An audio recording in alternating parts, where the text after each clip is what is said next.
Ano bang ginagawa ni Jesus? Hindi, ngayon, papakilala ko sa inyo kung sino si Jesus. Kasi hindi lang siya basta tumutulong, pero meron talaga siyang ginagawa at alam yan ng marami mga nanay at tatay sa atin. Mga nanay, sige nga, isigaw nyo. Ano ang pagkakaalam nyo? Isas or madalas na ginagawa ng ating Panginoong Jesus, isigaw nyo nga. Nagkikwento. Alam nyo ba na ang Panginoong Jesus ay mahilig magkwento? Tama yun. Ano pa po, mga nanay? Nagtuturo. Alam nyo ba, ang Panginoon, lagi siyang may lesson. Nakakita siya ng puno, meron siyang ituturo. Nakakita siya ng bato, meron siyang naaalala, meron siyang ituturo. Ano ba pong ginagawa ng Panginoong Jesus? Ito, lagi niyang ginagawa yung kahit saan siya pumunta. Nagpapagaling. Alam niyo ba, ang Panginoong Jesus na sinasamba natin, ay ayaw niya na meron tayong sakit. Sino dito meron sakit? Meron. Alam mo ba, pag gagaling ka ni Jesus, meron ka bang ubo? Sino merong ubo? May sipon. Marami yan. Di ba? Kahit matanda, merong ubo at sipon ngayon. Alam niyo ba, ang Panginoong Jesus natin, gusto niya na magaling tayo. Wala tayong sipon, wala tayong ubo, walang nag-LBM, at walang merong sakit sa tiyan. Walang maraming kung ano-anong nararamdaman. Okay? So, ngayon babasahin ko, ito ang istorya tungkol sa Panginoong Jesus. Okay? Pakinggan natin ha. Matatagpuan natin ito sa Mateo 9:13 hanggang 15. Saan natin matatagpuan ang ating babasahin sa Biblia? Saang libro? Mateo. Siya ba ay una sa New Testament? Yes. Okay. Ano sabi ng Mateo 13-15?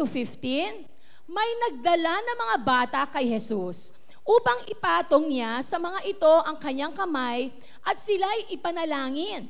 Ngunit pinagalitan sila ng mga alagad.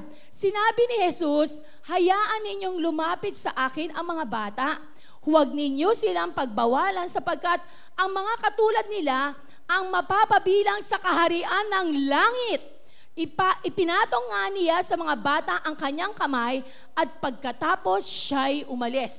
Alam niyo ba, at mga nanay at tatay at mga ama ng tahanan nandirito at mga bata, ang Panginoong Jesus noong araw ay marami siyang ginagawa at libo-libong mga tao. Marami pa dito ngayon sa kalagitnaan natin ang sumusunod sa Kanya dahil siya ay isang guro.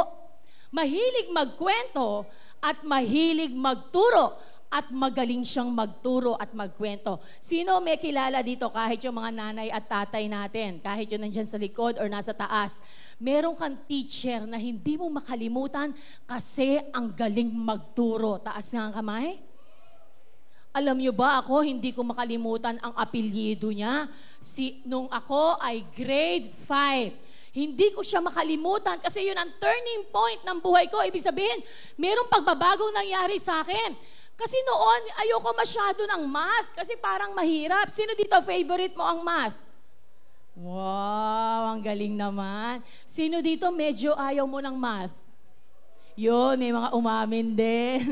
Okay, alam niyo ba noon ayoko rin ng math, pero merong pangalan. Ang pangalan niya, isa siyang dalaga. Siya ay si Miss Baldecasa. Anong pangalan niya? Miss? Hindi ko makalimutan kasi ang galing-galing niya. Meron siya mga secret things, mga sikreto, style niya para makuha ang GCF, ang LCM, at kung ano-ano pa. Lagi siyang merong shortcut para maunawaan namin. Kaya talagang lahat kami sa klase namin, ang pakiramdam namin, ang gagaling namin sa math.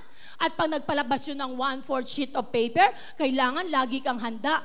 Bawal ang manghingi. Meron ba kayong teacher na ganon?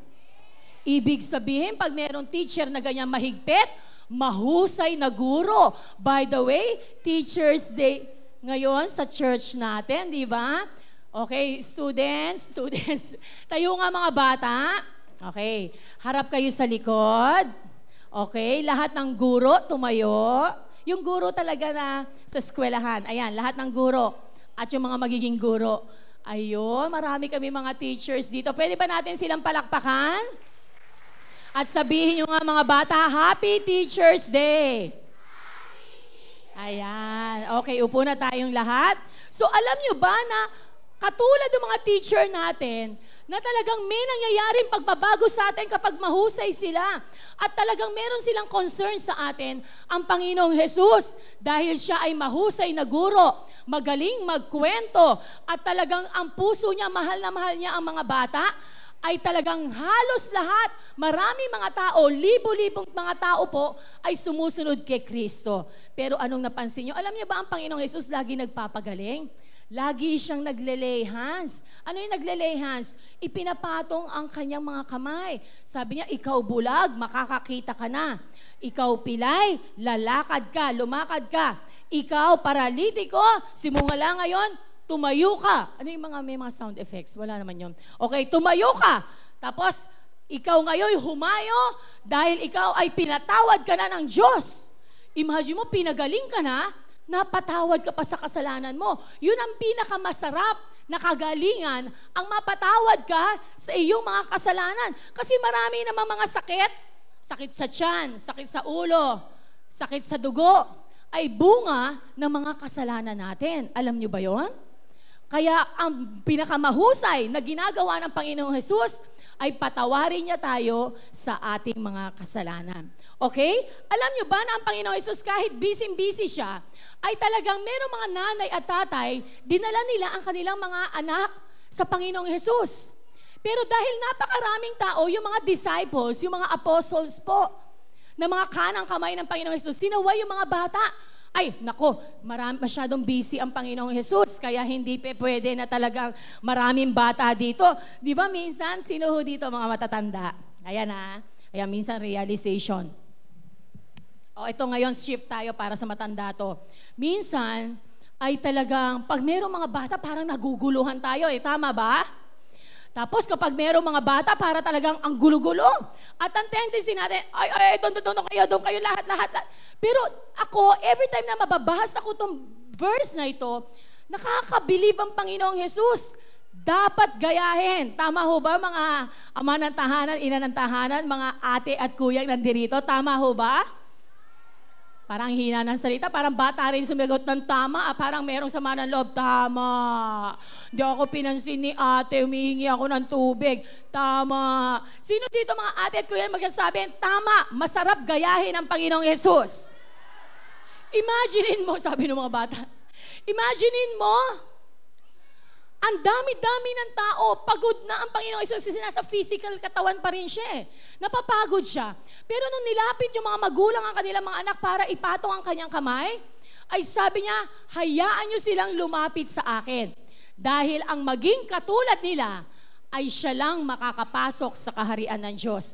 Ang tanong ko, bakit hinalintulad ng Panginoong Jesus na ang mga tao kahit matanda, ate, kuya, nanay at tate, kapag nakita ng Panginoong Yesus ang puso natin ay katulad ng puso ng isang bata, yun lang daw ang makakapasok sa kaharian ng Diyos. Unless na ikaw ay magkaroon ng isang puso ng isang bata, ay hindi ka makakapasok sa kaharian ng Diyos. Ayan, mga ina ng tahanan, ama ng tahanan, hawakan kaya natin ang ating mga puso. At mga young people, ako kaya ay pusong bata pa? Kamusta kaya ako? Kasi ang sabi ng Panginoon, meron pang isang verse ha. Sabi sa Mateo 18, 1-5. Okay, pakinggan natin ha. Wala pala tayong projector. Mateo 18, 1-5. Nang mga sandaling iyon, lumapit kay Jesus sa mga alagad at nagtanong. May nagtanong uli. Sino po ang pinakadakila sa kaharian ng langit? Sino daw ang pinakamagaling or pinaka-the great o nasa sa langit? Tumawag si Jesus ng isang bata. Sabi ng Panginoong Jesus, imagine mo, merong nagtanong, Jesus, Jesus. Sabi nung kuya, siguro si Kuya RJ, kunyari, si Kuya RJ, Jesus, paano nga ba, sino nga ba magiging talaga yung pinakamaganda yung pwesto sa langit? At ang sabi ng Panginoong Jesus, anak, ate, dalin mo nga dito yung bisita mo, ayan. Ano pangalan niya? Halik ka dito, Tawag, gusto mo? O yung maliit na, ito na lang, ito. Ikaw na lang. Ikaw na lang. Yay! O, palakpakan natin to. Ano pangalan mo, ate? JC po. Ha? JC. JC. Alam nyo, libo-libo mga tao. Ang daming sumusunod. Sabi ng Panginoong Hesus, may nagtanong. Okay, tinawag yung isang batang Hudyo. Sabi niya, JC, kung sino man ang maging katulad ng batang ito, siya ang makakapasok sa kaharian ng Diyos. Wow! Palakpakan nyo nga yung sarili nyo. Okay, thank you, Ate JC. Okay. Alam nyo, ang sabi ng Panginoon, tandaan ninyo, kapag hindi kayo nagbago, tayo yun, sabihin ng mga matatanda, ako yan. Ang hina talaga pag matanda eh. Mamaya, malalaman nyo bakit. Sabihin nyo, ako yan. Yan. Sabihin niya, pag hindi kayo nagbago at naging katulad ng mga bata, hindi. Grabe yung pagka-hindi ng Panginoong Yesus, ano? Hindi kayo makakapasok sa kaharian ng langit. Ang sino mang nagpapakababa na gaya ng batang ito ay siyang pinakadakila sa kaharian ng langit. Ang sino mang tumatanggap sa isang batang katulad nito, alang-alang sa akin, ako ang kanyang tinatanggap. Kaya sabihin mo sa katabi mo na adult, kuya at ate, mga nanay at tatay, simula ngayon, mahalin natin, tanggapin natin ang mga bata. Okay? Alam niyo ba, ang title ng aking topic ngayon ay Sali Ako. Sabihin niyo nga, Sali Ako. Nabanggit niyo na ba itong salitang itong Sali Ako? Pag meron naglalaro, ano sabihin mo? Sali naman ako. Pag merong nagkikwentuhan, sali naman ako. Alam niyo ba ang pinakamasakit na isipin ng mga bata mangyari sa buhay niya? Ay hindi siya maisali. Pero sa Panginoong Hesus, kayo ay kasali. Ay bakit gusto ng Panginoong Hesus ang mga bata? Ano bang karakteristik ng isang bata? Number 1, gustong matuto. Kaya lahat ginagaya. Tama ba yon? Ang mga bata gustong-gustong matuto. Nakita niya na ang nanay niya nagbubukas ng kalan. Minsan gusto rin niyang buksan ng kalan. Gusto niyang matutunan. Nakita niya, ang tatay niya ay ito ang ginagawa. Tumutulong sa mga matatanda. Makikita mo parang nagbibigay din siya ng pera doon sa mga batang katulad niya. Kasi gustong-gusto niyang matuto. Sino dito nung nakita mo na yung kuya mo kaya nang kumain mag-isa? Parang ikaw gusto mo na rin kumain mag-isa, ayaw mo na magpasubo. Tama? And lahat tayo, naranasan natin yan. Number 2, gusto ng gabay. Sino dito nung bata ka o ikaw yung mga matatanda, namimiss nyo ba ito na every time na hindi mo makita, meron ka pinapanood na concert, di ba noong araw, hahawakan ka ng nanay at tatay mo, tapos pag di mo mapanood, saan ka ipapatong? Dito, sa balikat. Ang sarap kaya nun. Bakit nga ba ang mga bata, sino-sino lagi mong kadikit? Sinong gustong-gusto mong kasama? Si nanay o si tatay? Pero alam niyo ba, napansin ko lang, nanay sa tatay, kapag batang-bata, ang laging gustong kasama ay si tatay. Kasi kapag nakaupo, ang sarap, ang laki, parang kutsyon. Tapos parang lahat kayang gawin ni tatay. Kasi si nanay, hindi ka na kayang kargahin. Pero ang tatay mo, kahit 10 years old ka na, nakakarga ka pa rin. Parang lahat kaya yung gawin. Tama ba? Alam mo yun, at tayo mga bata, noong araw gustong-gusto natin ang gabay. Gusto natin lagi tayong kahawak-hawak. Minsan nga naiinis na yung nanay, ano ba hawak ka ng hawak sa palda ko? Diba? Yun ang gustong-gusto natin. Number 3, lubos magtiwala. Grabe magtiwala ang mga bata. Halimbawa, merong pinapabili. Sino ba dalas dito? Nasa palengke ka, magpapabili ka. Nay, bili mo na akong laruan. Sabihin ng nanay mo o ng tatay mo, wala tayong pera. Bili mo ako yan. Kahit anong sabihin walang pera, hindi naniniwala. Tama ba yon? Kahit sabihin, wala tayong pera. Anak, iyak pa rin ang iyak. Gusto ko Dora. Dora. Talaga, gusto ko ng candy. Kahit sabihin walang pera, ayaw maniwala. Ang laki ng tiwala sa nanay at tatay niya. Tama ba? At kapag maniwala kayo ngayon, sabihin sa'yo ng nanay at tatay mo, kahit parang kulang ang pera, sabihin sa'yo ng nanay at tatay mo, anak, pag grade 6 ka na, ibibili kita ng cellphone. Sino maniniwala? O di ba parang kayang-kaya ni tatay sa ni nanay? Kasi talagang ang laki ng tiwala mo sa nanay at tatay mo di ba? Pag young people, medyo sweldo mo lang, tay, kulang pa dun sa pagkain natin Nakakakwenta na kasi. Pero yung mga bata, ay wala silang nakikwenta. Basta si nanay, si tatay, kayang gawin ang lahat. Tama ba? Kulang na lang pa nagkwentuhan kayo. Wala yan sa tatay ko. Ay wala yan sa nanay ko. O di ba? So ano ang mga karakteristik ng bata? Gustong matuto, gusto ng gabay, lubos magtiwala, ng pang-apat, lubos magpakumbaba. Diba? Laging ang dali-daling mag-sorry. Pero bakit kapag matanda na, nahihirapan ng mag-sorry? Tama ba yun mga ate at kuya? Pero pag bata, dahil hindi bibigyan ng baon, sorry nanay, sige na, kasi walang baon ka di ba? O kaya, sige na, sorry na, sali nyo na ako, hindi ko na gagawin yun, hindi na ako mga asar, sali na ako, sorry na. Di ba ang bilis mag-sorry? Baliwala sa inyo yung inyong dignidad.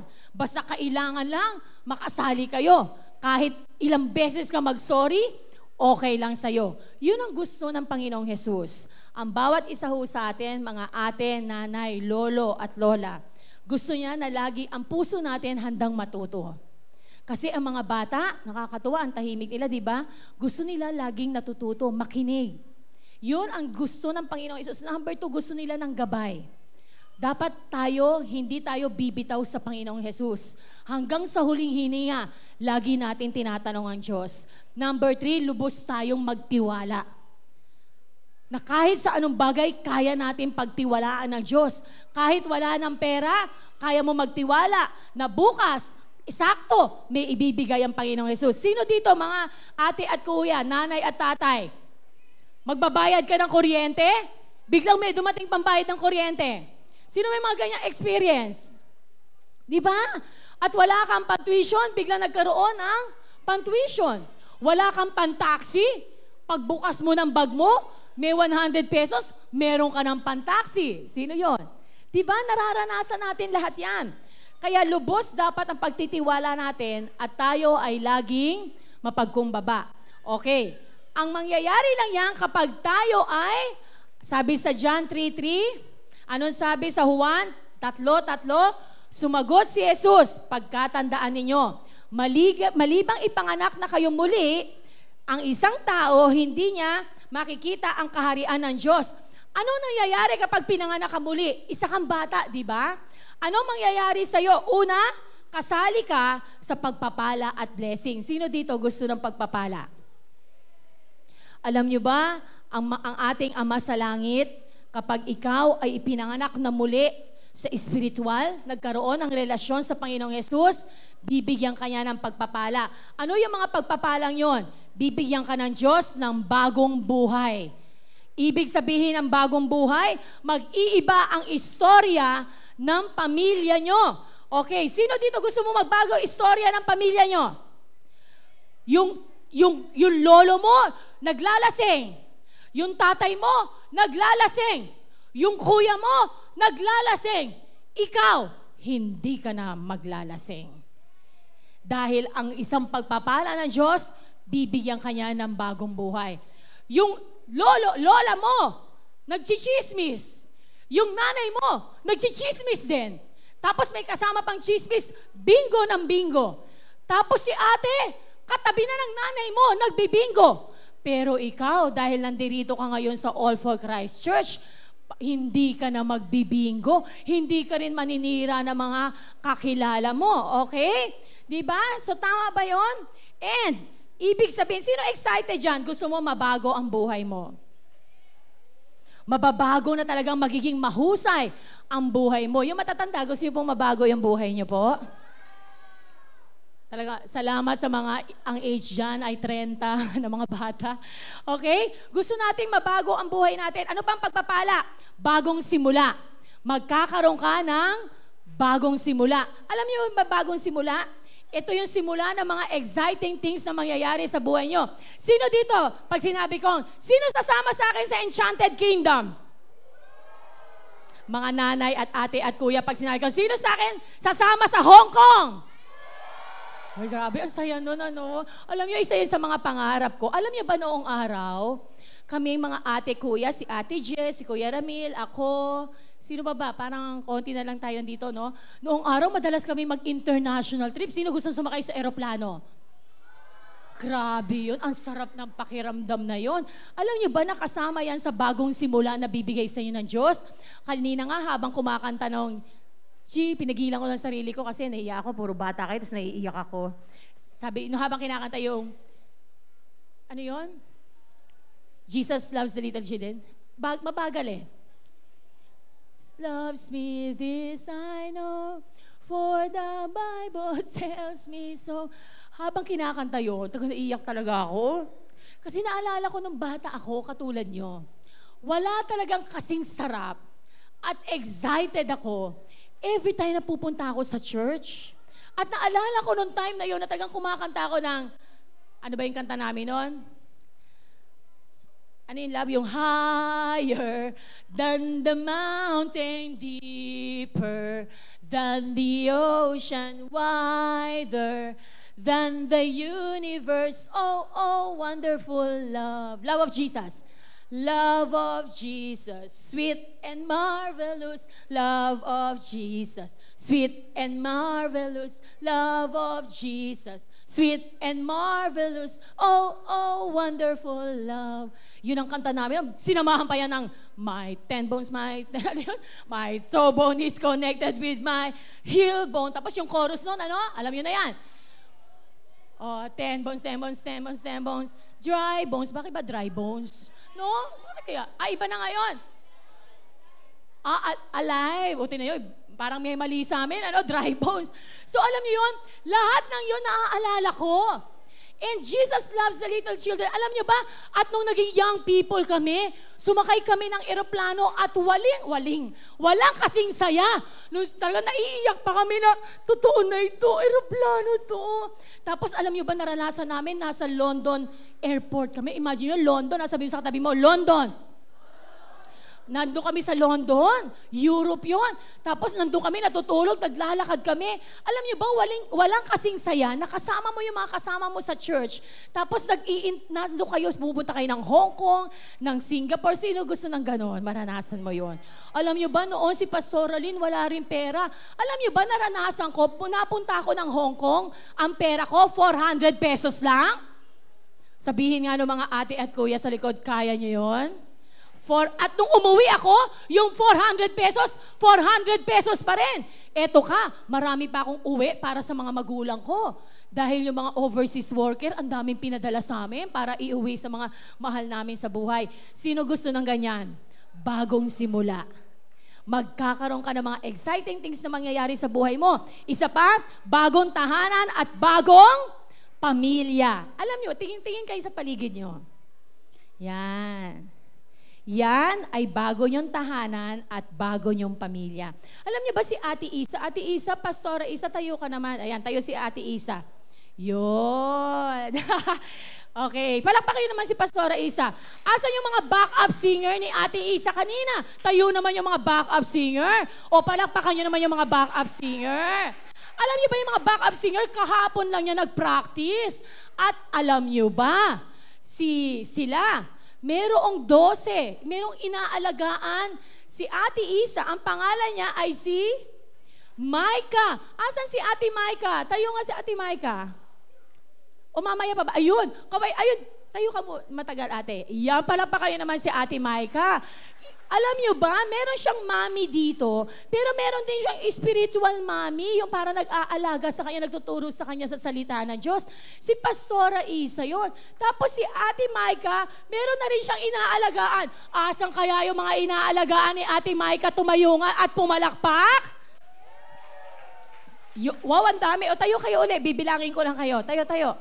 Tayo, yung mga ini-spice group ni Ate Micah. 1, 2, 3, 4. Sabihin nga naman ate at kuya, yehey! Imagine no, meron kang isang pamilya dito na inaalagaan ka at magiging kagamit-gamit ka sa Panginoong Yesus. Masarap ba magkaroon ng bagong tahanan at bagong pamilya? Masarap.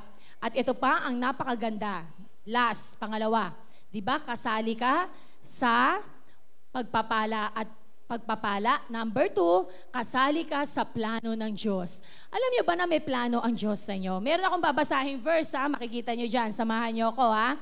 Okay, 1, 2, kaya niyo? Nandiyan na ba? Sabay-sabay natin basahin, ha? Okay, na-flash na. Jeremiah 29:11.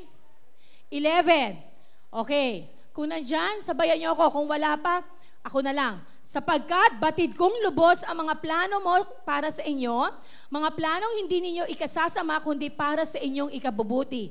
Ito'y mga planong magdudulot sa inyo ng kinabukasang punong-puno ng pag-asa. Sino dito alam mo makakatapos ka ng pag-aaral?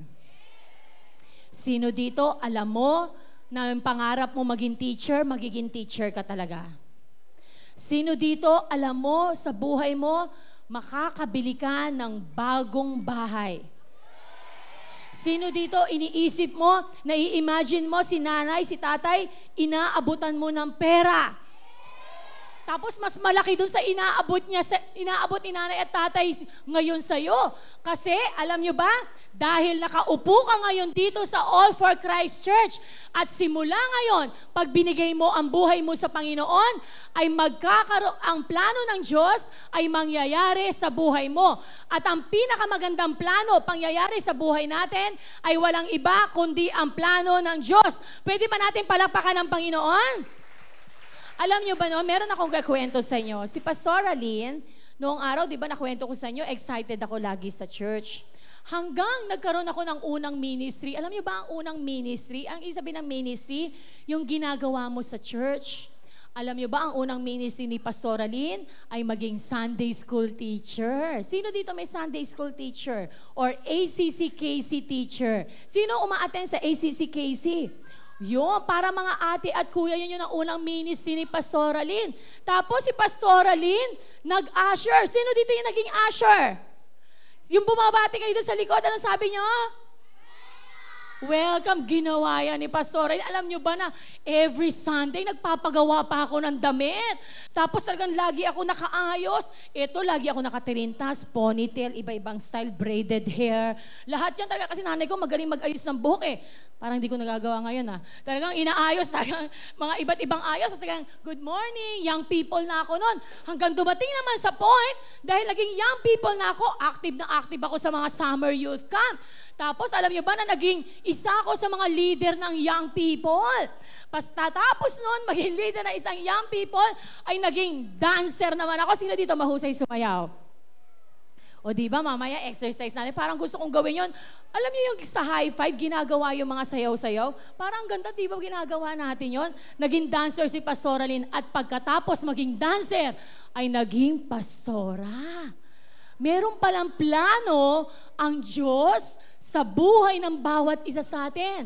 At yung planong yon ang pinakamahusay. Sino dito gusto niyo pong matupad ang plano ng Diyos sa buhay ho natin?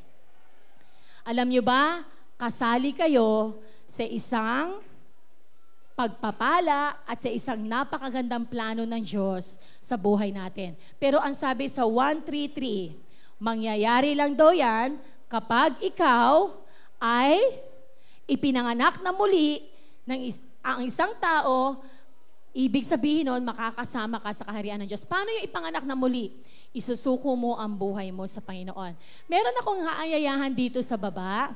Meron akong mga bata na aayayahan dito sa baba. And meron lang akong sure, andito ba si Rainier? Wala pa. O, di ba, mamaya sa hapon na lang. Alam niyo ba na sila, Ate Angie and Kuya Peter Garcia, doon sa Upper Bikutan, ay talagang maraming mga bata ang pina-attend nila doon sa cell group. Yun ay 2011. Noong nagsimula tayo na mag-G12, meron kami unang binuksan na Spice Group. Yun ay sa Upper Bikutan. At alam nyo ba na 50 bata halos ang umaatin doon, ang iba ay mga young people na. E natutuwa ako na kahit wala na kami doon, I think sila Rainier and sila Angelo ang humahawak na sa kanila, ay lagi ko pa rin silang nakikita dito sa church. Meron nga doon, alam naman nila yan eh. Andiyan na ba yung mga batang yon? Charlotte, Charlotte, Nicole, Kyle. Ayan, punta na kayo dito sa harap para makita na ang gaganda nyo na, saka ang gagwapo nyo na ngayon. Pwede nyo man silang palakpakan. Yan. Alam nyo ba, noong araw ay talaga naman, parang hindi mga naliligo. Pero ngayon, hindi, joke. Naliligo na sila. Okay? So, marami pa yung iba nandiyan pa. Ayun yung mga kasamahan, di ba? So, alam nyo ba si Tatay Peter, saka si Tatay Peter, and ang tawag pala nila, Lolo Peter, saka si Lola Angie, ay talagang binuksan ang kanilang tahanan para sa mga batang ito. Talagang yung 50 yun, umaakyat sa bahay nila. Tapos nagpapakain kami doon. Tapos natutuwa talaga ako. Sabi nila, Pastoro, sige no, sayaw naman kami. Pero alam nyo, hindi lang sila basta sasayaw. Sila mismo, yung buhay nila ay binago na Diyos. Doon sa Spice Group, marami, di ba sabi ko magkakaroon kayo ng bagong tahanan? Maraming ipapakita ang Diyos na magandang plano niya sa buhay nyo. Makakapagtapos ng pag-aaral, makakapagtrabaho, yun ang ginawa ng Diyos, namatay siya sa krus ng Kalbaryo para sa bawat isa sa atin. Okay?